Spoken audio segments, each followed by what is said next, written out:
All right. Now everyone has to behave because we're live. Uh, Hello, everyone. Uh, I think that this week happened in JSON API land, but the big piece of news comes from Wim. You know what I mean, right? I'm not entirely sure because last week has been kind of a blur with getting Drupal 8.5 alpha tagged. But I think you're referring to term parent issue, the term parent issue. Yeah.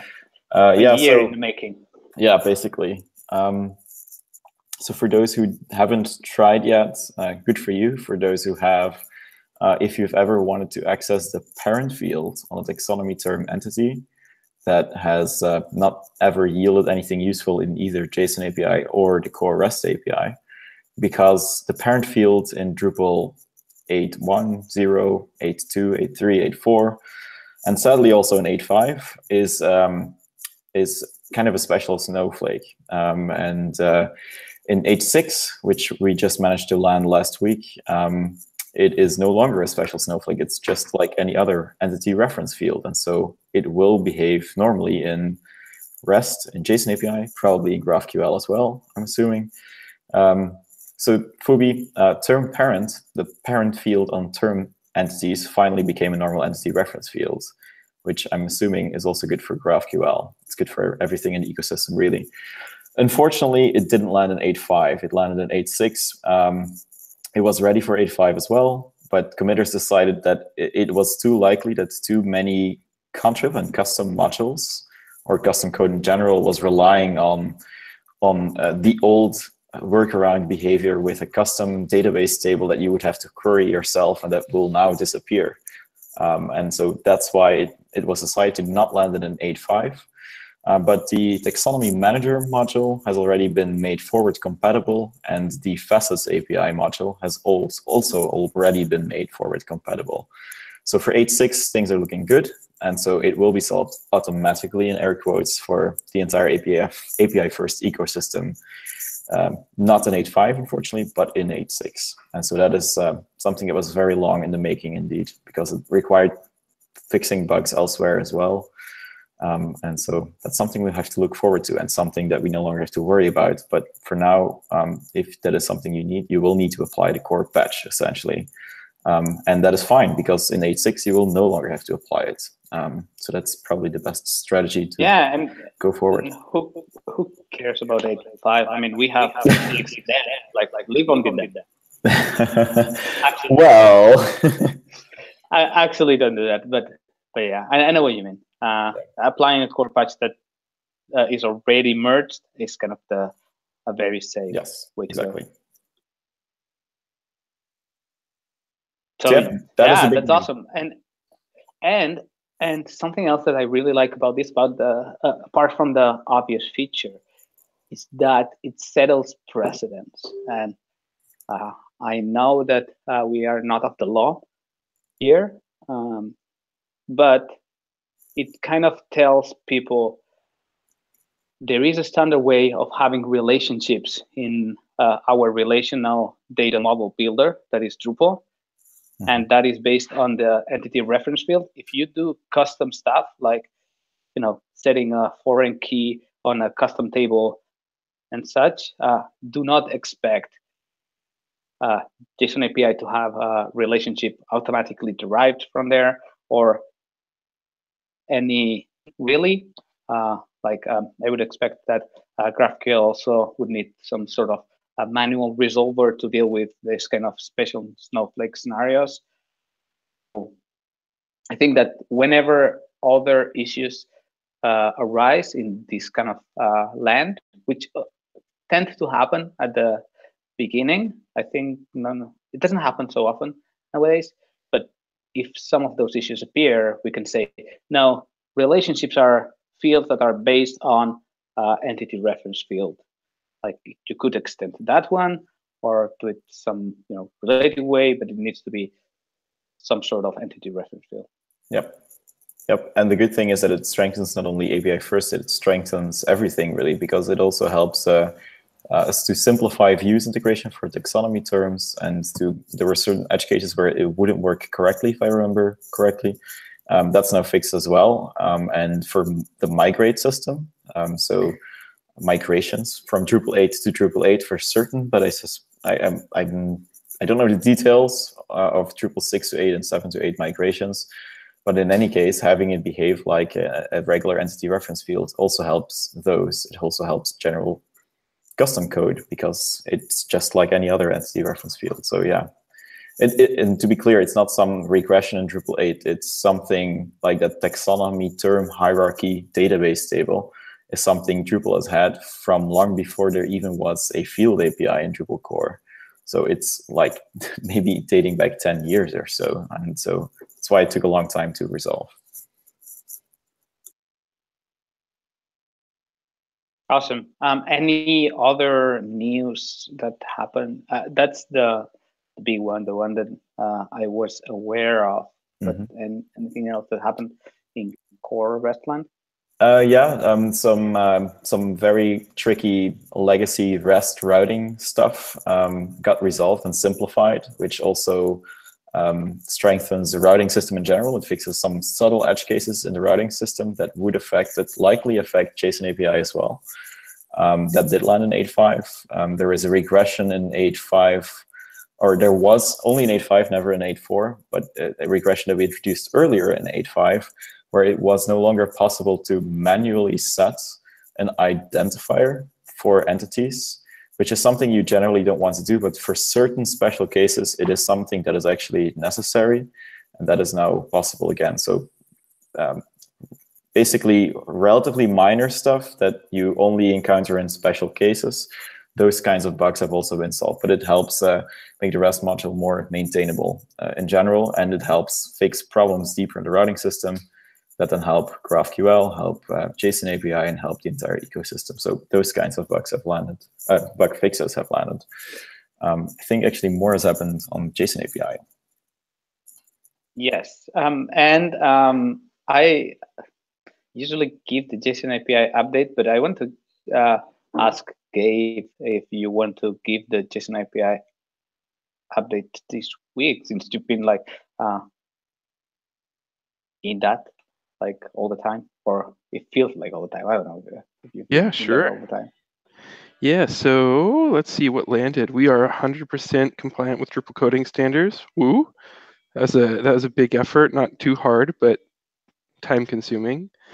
What else is new? We had to kind of work out some bugs and prepare ourselves to make some other things a little bit easier by enabling resource types to kind of understand their relationships to other resource types. Fubi, this actually reminded me a lot of what you were talking about a long time ago with the type data, I think, node visitor pattern or something like to that effect. And I realized I was probably solving the same problem again. Other than that, we got a patch for improving UUID converter performance, which looks super interesting. Let's see, what else happened? Oh yeah, that I actually converter performance is seems like something obscure, but it's actually something that applies to everyone using the module. Like the performance is going to be better for all. It's not a huge improvement unless you're doing like really, really complicated queries. That's where it adds up. It's the code that transforms UUID into a loaded entity. Sorry, please go on. Okay. Yeah, no, that's good background information. What else? Let's see. We actually had something come up about allowing client-generated IDs to work.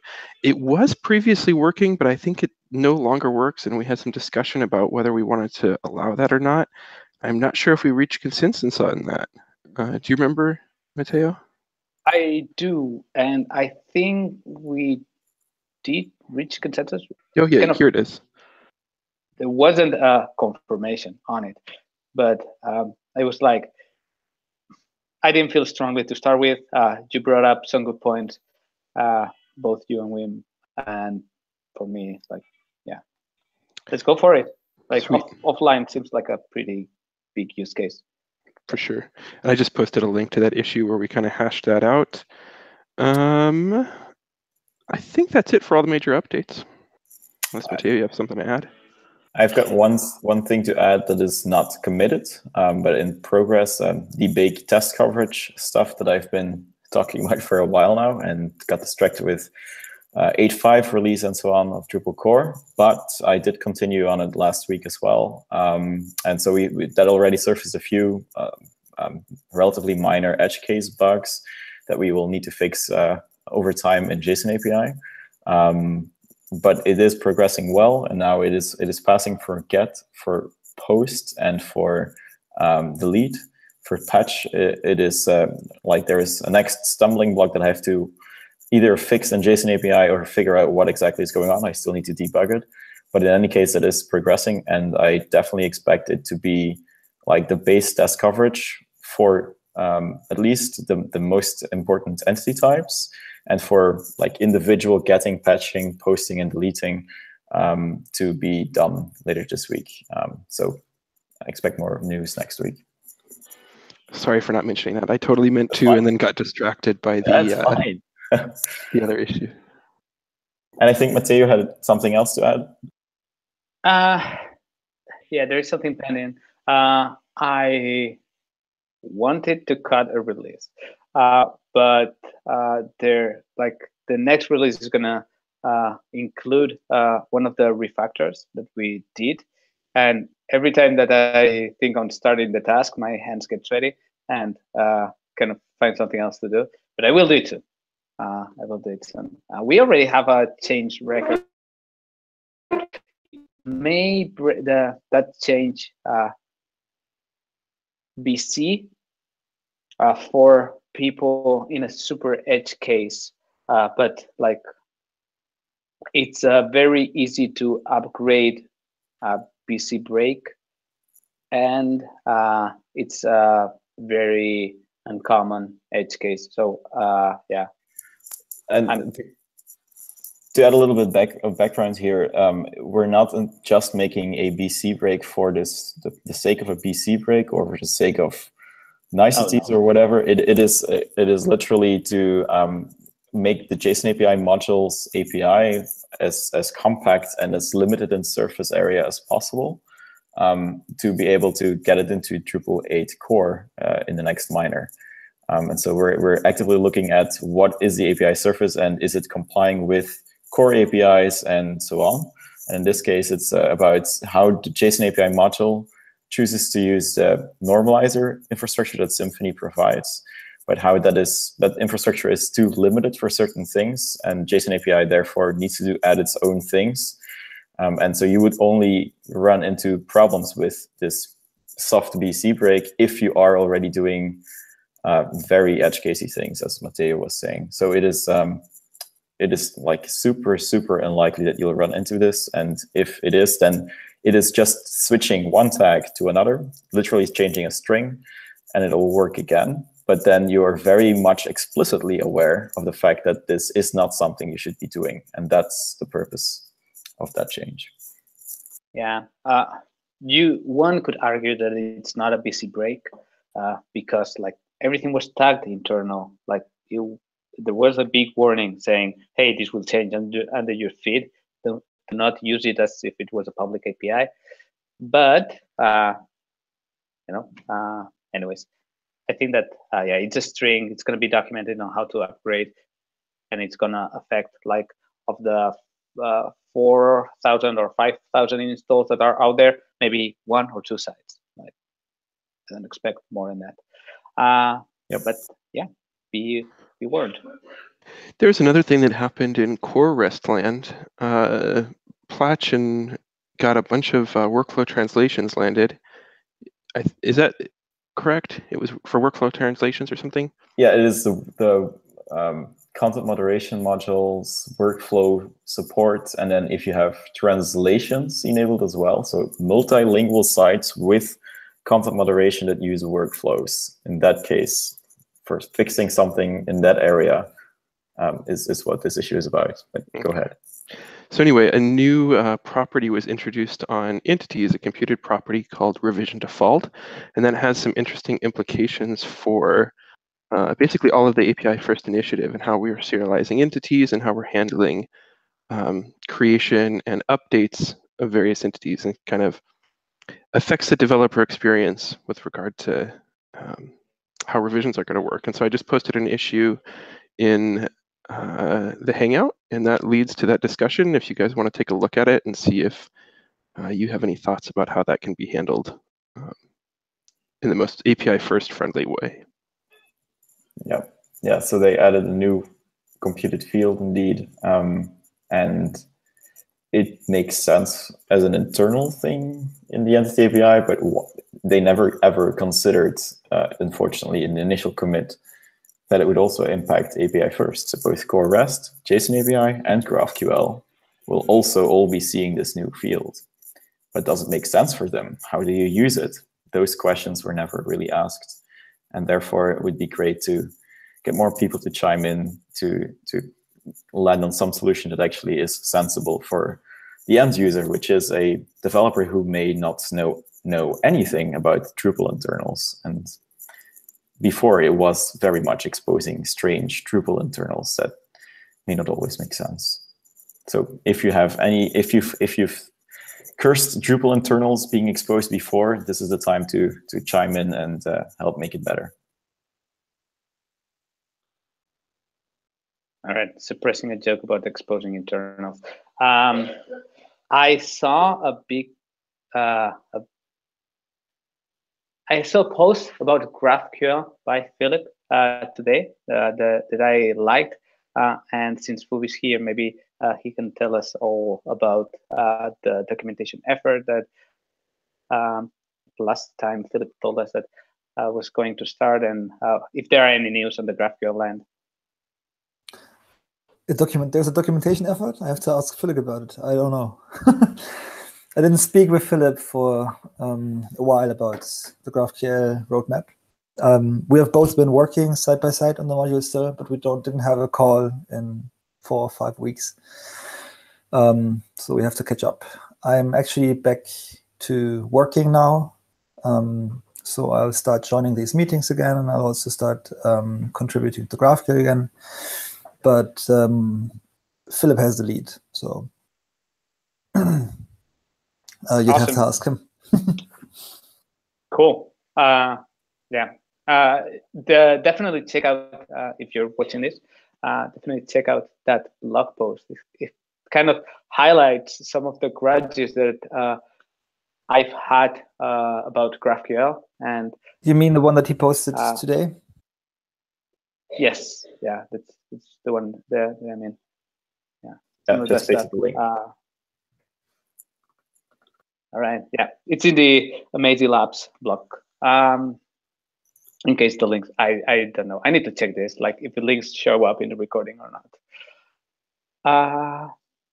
I mean, one thing that we need to do is to turn these blog posts into actual documentation that is hosted somewhere in the repositories. We do have all of the things that are somewhat user or developer facing in the GraphQL module somehow documented in all of these blog posts, and the documentation for that is still accurate, but it's in the blog posts, and that's not good enough. So it just has to be moved somewhere central. Yeah, you could move it to, like, maybe you could just, in air quotes, copy paste all the blog posts into Drupal.org handbooks and then link back to the blog posts. Or maybe you can provide summarized versions on Drupal.org. That's probably more discoverable. Maybe you want to do it on GitHub. It's up to you. We have a Gitbook set up for that. Right. It's just empty right now. Okay. So maybe, Fubi, maybe you have thoughts on any of the things you heard before. Is there anything that raises either alarm bells or makes you go, yay, finally? Like maybe the term parent thing makes you happy, or maybe nothing really stood out. That's a very good one. And we don't have to do anything in the module to integrate it, because we're just using the entity reference then, and it's automatically generated, so that's fine. So that makes me happy. Other than that, there was nothing really that touches the GraphQL module. So Yep, makes sense. Oh, but I'm also very happy about the 4xx response cache tag that was added recently. That I'm not sure exactly what you're referring to, because there's a new cache tag that can be used if you have a 4xx response somewhere, and we were struggling with the problem that like you want to do routing, also based on or routing or Drupal routing based GraphQL queries. So fetch an entity that is hosted at node/1. Yep. But now if node/1 is currently not published or doesn't exist yet, you'll get a 400 response, or you would not get any data back from the GraphQL endpoint, but you wouldn't have a way for telling the routing or for telling the GraphQL API response how to invalidate it if the node 1 is either created or permissions have changed, or the node is published. And now we have the 4xx response cache tag. But what issue are you referring to? Because that actually existed since April 2015. The cache tag? Yes, and the invalidation. I haven't seen that before. There was an issue that was merged like 2 months ago or so. So the core REST module did get the ability to, or did get improved integration for 4xx responses. Maybe that is how you noticed the cache tag. 2765959. That's the issue. But I didn't know that. I thought that it added the cache tag actually. So that cache tag existed before. Yep. Interesting. But yeah, so now the REST module is actually using that. So before the REST module, if let's say that something indeed was unpublished, or maybe you didn't have access to it, or it simply didn't exist. One of those cases, or in all of those cases, every request would have to be rehandled all over again from scratch. So complete routing, complete access checking, and so on. And in case that, say, you have 1 million TVs hitting your server to check is the new episode of blah already online, something like that. That would mean lots and lots of requests to the exact same URL with the exact same response.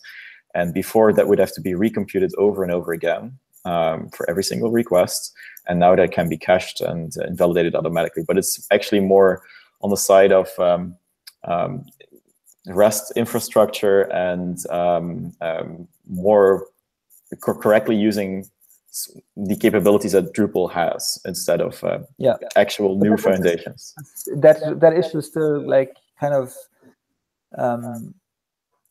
made this cache tag visible for me. I didn't see it before. So we are integrating that now. Cool. That's great. And JSON API still has to do this as well, by the way. There is a JSON API issue for this, I think. Yeah, cool. So, and other than that, GraphQL module is getting bug fixes, performance improvements, no API breaks so far since a few months now. We're still just very careful with doing a full release, but we have tagged beta 3. I saw that usage is also picking up. Usage is picking up. Yep. People are starting to create issues on the GitHub project, and also coming to our Slack channel. We're getting some new contributors. People are posting pull requests, so awesome. It's picking up. Yeah. Actually, we do have somebody who hasn't been here before, I think, Mike. Mike, don't want to put you on the spot, but are you using anything in particular? REST, JSON API, GraphQL? Are you looking to use any or all of them? Any thoughts? Yeah, we're not at this point. So we're still just kind of trying to get familiar with what our possibilities are, what we might use. So it's a new endeavor for us. We're just kind of at this point mostly just trying to see if API first is something that we can leverage and how we can leverage that, and just becoming familiar with it so that we can speak to it in biz dev opportunities and be able to talk about that or propose that as a solution if we come across clients who need it. Yeah, so we're just trying to kind of starting from not exactly zero, but we're not committed to anything. We're not using anything in particular yet. So yep. You might want to check out something that Matteo has started. Okay. Matteo, Contenta? Yes, I was going to mention that. If you're in that exploratory phase, I think that Contenta makes a lot of sense, and it lets you touch the two, I'm going to say most popular flavors, but that I know, which are JSON API and GraphQL with a set, like it's a recipe website, and you can see what's going on, and you can actually, I don't think that there is any client for GraphQL, but for the JSON API variation, there are like many clients. There's an Angular, Elm, Vue, Ember. I'm forgetting some. So that is actually the intention of it, is to go and show the clients actually. See, this is the coupled Drupal. This is how I would install it, and this is how it would work on a recipe site. Now let's talk about your stuff. So yeah, I think that is kind of useful. Okay. In that scenario. Yeah, thanks. I'm looking over it now. Yeah, this looks great. Thanks. Cool. Do you have anything else to add? No, just Mike. Glad to be here. Thanks for having me. So yeah, I'm looking forward to kind of keeping an ear on it. Awesome. And learning what I can. Come back and let us know what you find out and what your impressions are. Yep. Yeah. Cool. Carlos, do you have anything? Not sure. Hear me? Yes. I was wondering if you had something. No. Just getting back in the game. Being off for almost a month and a half. Family situation. Yeah, getting back in the game. I was gonna start working on the JSON API extra test. So I'm gonna see if I can get that wrap up and start working on that. And yeah. That would be amazing, and ease into it. Like don't do it too hard. And I hope I will see you in DrupalCon. Maybe, probably. Yes. Yes. That's great. Yes. Cool. Then I'm gonna say it was a great call. See you next week, everyone. Yeah. See you next week. Bye, everyone. See ya. See ya. Bye. Bye, everyone. Have fun.